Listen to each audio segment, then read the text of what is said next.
سر الشيش طاووق الجوسي ازاي ما ينشفش منكم في الاير فراير ولا في الفرن بطريقه صحيه وسهله. غدا نص ساعه بطعم رهيب. احلى حاجه فيها كريسبي من بره ومن جوه جوسي وطريه ورهيبه.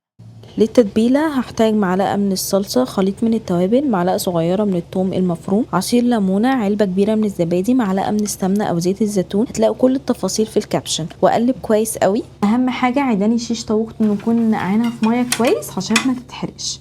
وبعدين هبدا ابني كده اسياخ.